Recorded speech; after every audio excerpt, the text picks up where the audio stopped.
মুখের কথা কখনো ফিরিয়ে নেওয়া যায় না।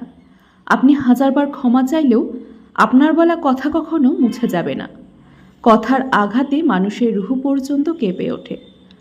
আজকাল তো মানুষ মানুষকে কথায় কথায় কষ্ট দেয় এবং এই কষ্ট দেওয়াকে তেমন কিছু মনে করে না। ভাবে এটা তো নর্মাল, দুদিন যাবে ভুলে যাবে, সব ঠিক হয়ে যাবে। কথার কষ্টে কি আছে? এটা তো শারীরিক কিছু নয়। অথচ এই কথার জন্য মানুষ নিজেকে হারিয়ে ফেলে, নিজের প্রতি আত্মবিশ্বাস হারিয়ে ফেলে, সম্পর্কে ফাটল ধরে। কথার আঘাত কখনো মুছে যায় না, যেটা সময়ের সাথে সাথে মনের ভেতরে বড় করে ফাটল ধরিয়ে দেয়। তাই কাউকে কথার আঘাত দেওয়ার আগে একবার হলেও ভেবে দেখবেন।